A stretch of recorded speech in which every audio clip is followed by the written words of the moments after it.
मैं आपसे दो तीन चीजें कहना चाहता हूं। पहली चीज यात्रा के बारे में, और जो मेरा अब पिछले 1.5 साल का जो एक्सपीरियंस रहा है। पिछले साल हम भारत जोड़ो यात्रा पे निकले। 4000 किलोमीटर चले, कन्याकुमारी से कश्मीर, और हम सबको, मुझे तो पहली बार हिंदुस्तान को नजदीकी से देखने का मौका मिला। मेरे दिमाग में एक हिंदुस्तान था, एक इंप्रेशन था, और जैसे ही मैं चलना शुरू किया, वो इंप्रेशन टूटता गया, बदलता गया, और अंत में जब मैं कश्मीर पहुंचा, मेरा रियलाइजेशन ये था कि जिस चीज को मैं हिंदुस्तान मानता था वो एक्चुअली हिंदुस्तान था ही नहीं। वो मेरे इमेजिनेशन का हिंदुस्तान था, अनइन्फॉर्म्ड हिंदुस्तान था। और ये जो मैं हिंदुस्तान भारत जोड़ो यात्रा में जिसको देखा है, ये भी एक प्रकार से अनइन्फॉर्म्ड हिंदुस्तान है। ये पहले वाले हिंदुस्तान से बेहतर इन्फॉर्म्ड है, मगर ये भी हिंदुस्तान की समझ नहीं है, सुपरफिशियल है। मगर उस यात्रा में दो चीजें बड़ी क्लियर थी। एक कि हिंदुस्तान नफरत का देश नहीं है, मोहब्बत का देश है। और इस देश में, इसके डीएनए में रिस्पेक्ट, मोहब्बत, ये बहुत गहरा है। तो चलते चलते मेरे दिमाग में यह सवाल आना शुरू हुआ कि अगर यह नफरत का देश नहीं है, यह पहला देश है जिसने इंडिपेंडेंस की लड़ाई मोहब्बत से लड़ी, और कोई देश है ही नहीं। मतलब कहते हैं कि civil rights movement, Gandhi ji की फिलॉसफी, उसने गांधी जी की फिलॉसफी का प्रयोग किया, मगर जो उनको डायरेक्शन किसने दिया? उनको डायरेक्शन गांधी जी ने दिया, हिंदुस्तान ने दिया। साउथ अफ्रीका में मैं गया था, मंडेला जी ने मुझे यही कहा कि हमें जो औजार दिए गए, हमारी फ्रीडम स्ट्रगल के जो औजार दिए गए, वो अफ्रीका के औजार नहीं थे, वो आपके औजार थे, हिंदुस्तान के औजार थे, और वो औजार हमें गांधी जी ने दिए।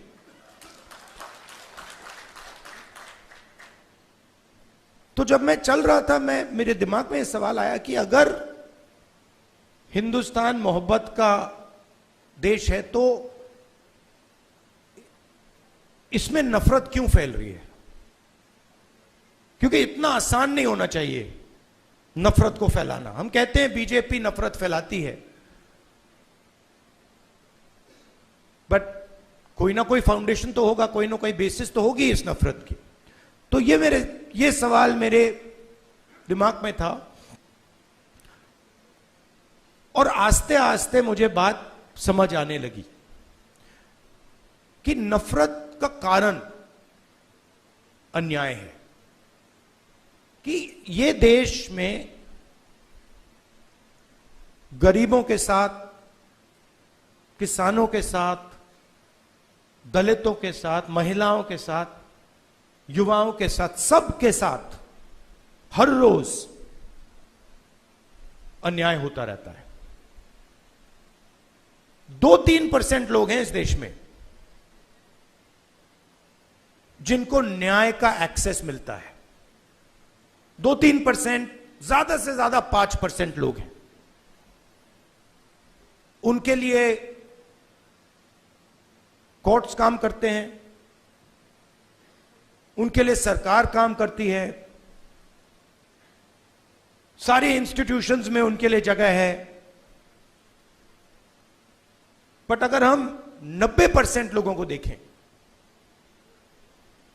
उनके साथ 24 घंटा अन्याय हो रहा है। 16 लाख करोड़ रुपए 20-25 लोगों का कर्जा माफ हुआ।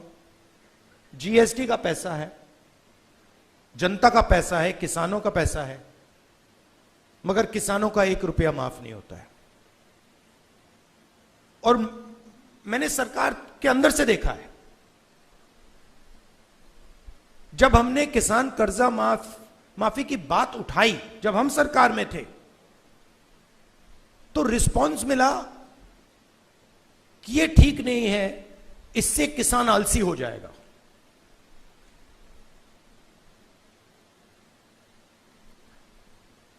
मनरेगा से गरीब व्यक्ति की आदत बिगड़ जाती है। मतलब वो काम कर रहा है, उसको आप उस काम के लिए पैसा दे रहे हो और उसकी आदत बिगड़ रही है। और दूसरी तरफ 20-25 लोग हैं, उनका 16 लाख करोड़ रुपए माफ हो रहा है, उनकी आदत नहीं बिगड़ रही। वो उसको पता नहीं विकास कहते हैं, डेवलपमेंट कहते हैं, प्रोग्रेस कहते हैं, पता नहीं क्या कहते हैं। तो अगर आप हिंदुस्तान के धन को देखें और उसको ट्रैक करें तो आपको दिखेगा कि ये जो सोने की चिड़िया कही जाती है, इसका पूरा का पूरा धन किसानों से, युवाओं से, दलितों से, आदिवासियों से, पिछड़ों से छीनकर ये 20, 25, 50, 200 कितने लोग हैं, ज्यादा नहीं है, इनके ओर फनल होता है। तो इसलिए हमने दूसरी यात्रा में न्याय शब्द जोड़ दिया।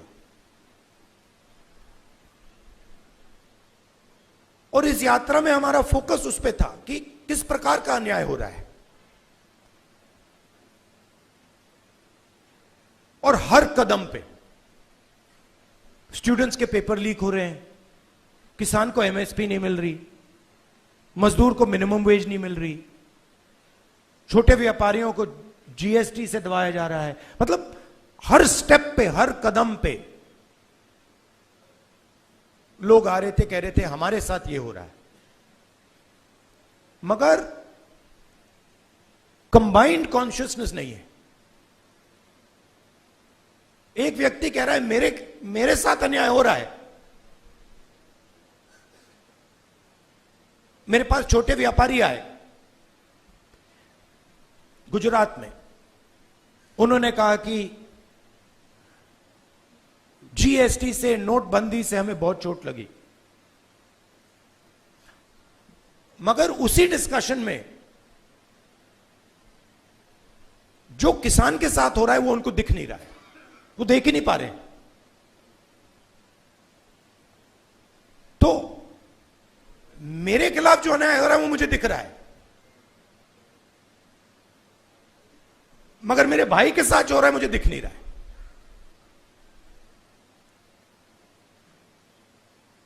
तो ये बहुत जरूरी बात है, क्योंकि जब तक आप अपने भाई के साथ जो अन्याय हो रहा है वो नहीं देखोगे, तब तक कोई मूवमेंट खड़ा नहीं हो सकता।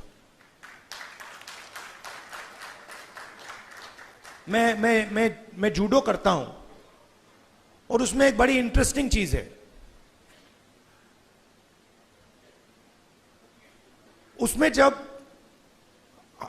जमीन पे गिरना पड़ता है, फेंका जाता है व्यक्ति को। तो जब पहले व्यक्ति शुरू करता है तो वो अपने आप को प्रोटेक्ट करने की कोशिश करता है। जमीन पे गिरोगे तो फिर आप अपने आप की रक्षा करते हो। फिर थोड़ा एडवांस्ड होता है, फिर उसको बात समझ आती है, वो जमीन की रक्षा करना शुरू कर देता है।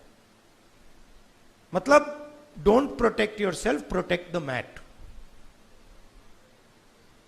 और बड़े मजे की बात दिखती है कि जब आप जमीन को प्रोटेक्ट करते हो तो ऑटोमेटिकली जमीन आपको प्रोटेक्ट करती है। तो मूवमेंट कैसे बनती है? मूवमेंट जब बनती है जब मैं अपने दर्द को छोड़कर मेरे साइड में जो खड़ा है उसके दर्द की रक्षा करना शुरू करता हूं, ऑटोमेटिकली वो मेरी रक्षा करेगा, उसको करना ही पड़ेगा। तो ये एक मेंटल लीप की जरूरत है। सबको दिख रहा है कि भाई किसान को दिख रहा है, मजदूर को दिख रहा है, सबको दिख रहा है, मगर एक दूसरे का दर्द नहीं दिख रहा किसी को। मेरा एक्सपीरियंस है दूसरी यात्रा का। आखिरी बात देखिए, आपने राहुल गांधी का नाम बहुत बहुत बार लिया। कांचा जी मेरे दोस्त हैं, उन्होंने नारे भी दे दिए। ये राहुल गांधी नहीं है, ये हिंदुस्तान में करोड़ों लोगों की फीलिंग है।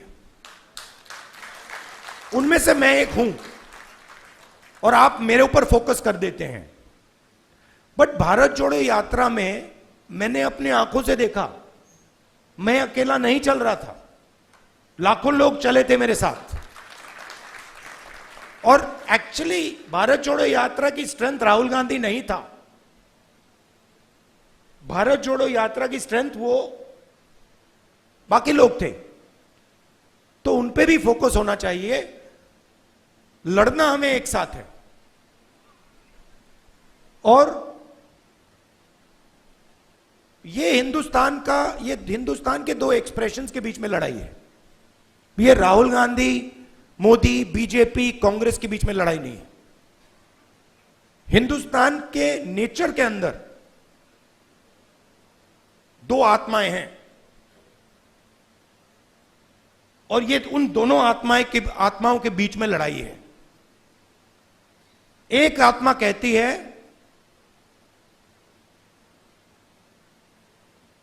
कि हिंदुस्तान बीच से चलाया जाएगा, ऊपर से चलाया जाएगा और सारे लोग ऊपर देख के ऑर्डर लेके इस देश को चलाएंगे। और ये एक सोचने का तरीका है हिंदुस्तान में। बहुत सारे लोग इसको मानते हैं, एक्सेप्ट करते हैं। और एक दूसरा तरीका है कि हिंदुस्तान को डिसेंट्रलाइज तरीके से हिंदुस्तान के सब लोगों को सुनकर चलाया जाएगा, जिसको हम, अगर आप धार्मिक तरीके से बोलना चाहते हैं, शिव की बारात बोल लीजिए। कि सब लोगों को जगह देके निर्णय लिया जाता है। जैसे योगेंद्र यादव जी अभी बैठे हैं, बड़ी इंटरेस्टिंग बात आपको बताऊं। 3-4 महीने पहले इन्होंने हमें कहा, देखिए हमें ये जो गारंटीज हैं, हमें क्लियरली बता देना चाहिए देश को कि इंडिया गठबंधन आएगा तो क्या करेगा। और आज मैंने इनसे पूछा कि आप बताइए, ये जो हमने गारंटीज देश के सामने रखी हैं, इससे आप खुश हैं? तो इन्होंने कहा मैं खुश हूं, मगर बहुत केओटिक डिस्कशन हुआ। केओटिक डिस्कशन हुआ क्योंकि ये एक्चुअली कांग्रेस पार्टी की, राहुल गांधी की, खारगे जी की इंडिया गठबंधन की गारंटीज नहीं है। ये एक्चुअली हिंदुस्तान की आवाज है।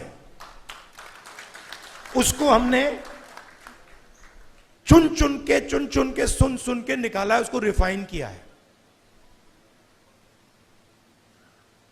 बीजेपी ये काम कर ही नहीं सकती क्योंकि उनका तरीका सेंट्रलाइज है, ऊपर से बोलते हैं। नरेंद्र मोदी जी रेडार की बात करेंगे, सब कुछ नरेंद्र मोदी जी से निकलता है। उनके विजन में और आरएसएस के विजन में ज्ञान एक व्यक्ति के पास है। किसान के पास ज्ञान ही नहीं है, मजदूर के पास ज्ञान ही नहीं है, बेरोजगार युवक को कोई समझ नहीं है। आईआईटी की डिग्री है तो पूरी दुनिया को समझ गया। यह थिंकिंग है। तो इसके खिलाफ हमारी लड़ाई हो रही है। हिंदुस्तान का सबसे बड़ा साइंटिस्ट, जितना उसमें ज्ञान है उतना ही ज्ञान हिंदुस्तान के किसान में है, बस दूसरे तरीके का है। मैं बंगाल गया और वहां पे वो महिलाएं थी, इसी यात्रा पे महिलाएं थी, वो बीड़ी बना रही थी। उनके हाथ में जो स्किल थी, बीड़ी बनाती थी वो, उनके हाथ में जो स्किल थी मैंने अपनी जिंदगी में कभी पहले नहीं देखी। मैंने ट्राई किया, मतलब एक बीड़ी मतलब मैंने रोल करने की कोशिश की, नहीं हो रही थी मुझसे। तो वो सालों का, मतलब सालों की स्किल है वो, और उसका इस देश में कोई आदर नहीं हो रहा। उस महिला को आप फाइनेंशियल सपोर्ट दीजिए, उसकी मदद कीजिए, मेक इन इंडिया उससे करवाइए और फिर देखिए क्या मजा आता है। तो ये दो अलग तरीके की सोच की लड़ाई है। इसमें हम सब एक साथ लड़ रहे हैं। बहुत अच्छा लग रहा है और घबराने की कोई जरूरत नहीं है। ये आप मत सोचिए कि बीजेपी आ गई, कॉन्स्टिट्यूशन को खत्म कर देंगे, ये कर देंगे, कुछ नहीं, इनमें इतना दम नहीं है, ये नहीं कर सकते। ये इन्होंने मीडिया को कैप्चर कर रखा है, ये आवाज बहुत करते हैं, मगर सच्चाई और हिंदुस्तान हमारे साइड है। धन्यवाद। न्याय का हक मिलने तक।